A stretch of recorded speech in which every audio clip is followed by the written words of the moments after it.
more prosperous world for people in developing countries, and that makes our own country and people safer and better off too. It's not all about charity, of course. You know that better than anyone. So often the work you do is about empowering people to live better, fuller lives. For example, your work is leading the world in efforts to end the outrage of violence against women and girls, a cause that is particularly close to my heart. You ensure that the UK is working well with important international institutions like the UN and the Commonwealth. And researchers here are exploring the potential for new vaccines to prevent the devastation caused by serious illnesses and epidemics. I know, for example, that the work to tackle the awful Zika virus that is a source of such anguish for people across Latin America is being led by researchers at Glasgow University, supported by teams here. But sometimes events happen that simply require an immediate and significant response. And it is because of the work you do that we have recently been able to announce significant support for the nations facing up to major humanitarian crises this year.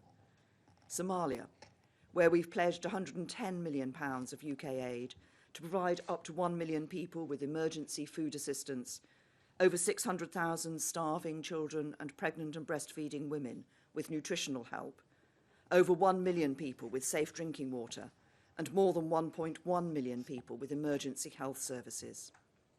And of course, our commitment to Somalia goes further than money.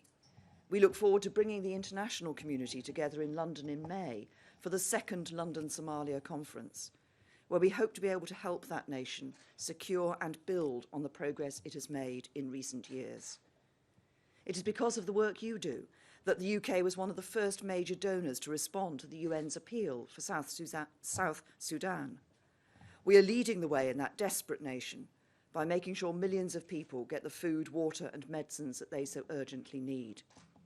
That includes food for over 500,000 people, life-saving nutritional support to more than 27,500 children, 27,500 children, safe drinking water for over 300,000 people, and emergency health services for over 100,000 more.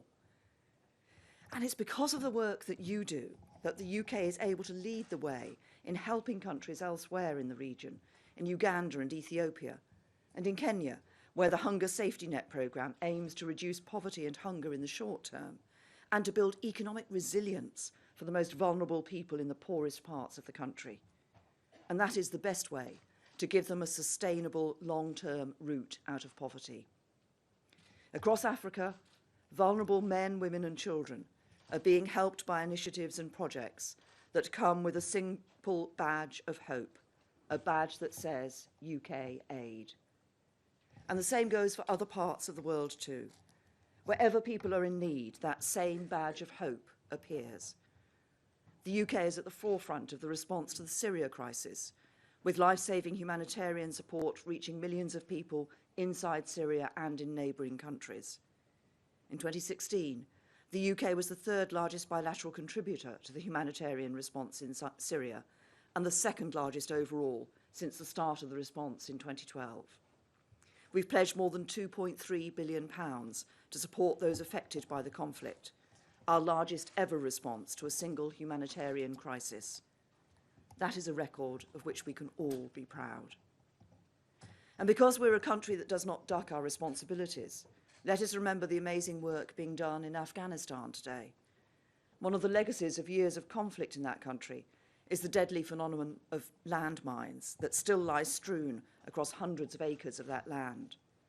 But thanks to UK aid, and in particular thanks to the work of organisations such as the Halo Trust that has its headquarters right here in Scotland, almost 100 square kilometres of contaminated land has been cleared, and around 500,000 people have benefited as a result. We will continue with that work and continue to support Afghanistan's security, because that is in the interests of Afghanistan and in the interests of Britain too.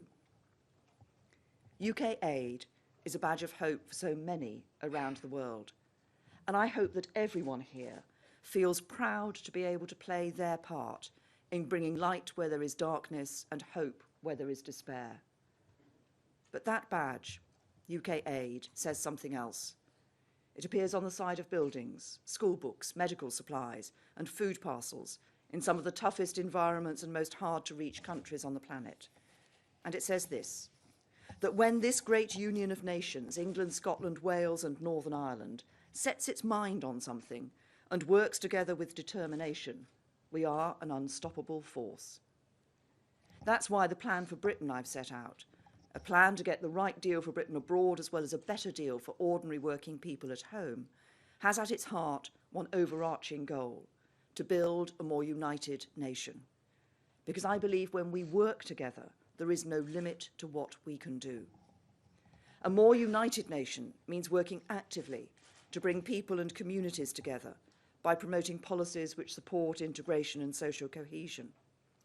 In Scotland, Wales, and Northern Ireland, that means fully respecting and indeed strengthening the devolution settlements, but never allowing our union to become looser and weaker or our people to drift apart.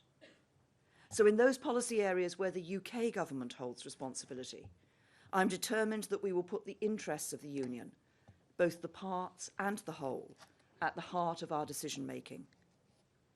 International development is a prime example of that, and your work here, on behalf of your fellow citizens across the United Kingdom, has a huge impact. Indeed, the work we do as a United Kingdom on the world stage makes an eloquent case for our union as a whole. It is about the values we share in our family of nations, values of freedom of speech, democracy, respect for human rights, the rule of law. This proud, shared heritage provides the bedrock of our lives together in the UK. And on that foundation, we have built a country where we share the challenges that we face and bring all the expertise, ingenuity, and goodwill we share across this union to bear to tackle them. That allows us to do amazing things, like the life-saving work which is led from this building.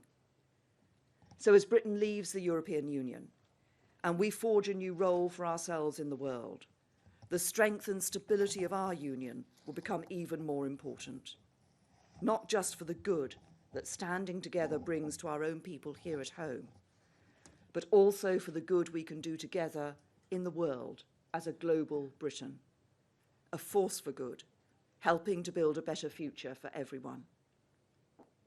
So as we look to that future and as we face this great national moment together, I hope you will continue to play your part in the great national effort we need to build a stronger Britain, the fairer Britain, the more outward-looking Britain, and the more united Britain that I'm determined we should be once we emerge from this period of national change. Because as you prove every day through the work you do, and as some of the most vulnerable people in some of the most desperate conditions around the world can attest, this United Kingdom and the values at its heart is one of the greatest forces for good in the world today. And when we work together and set our sights on a task, we really are an unstoppable force. Thank you.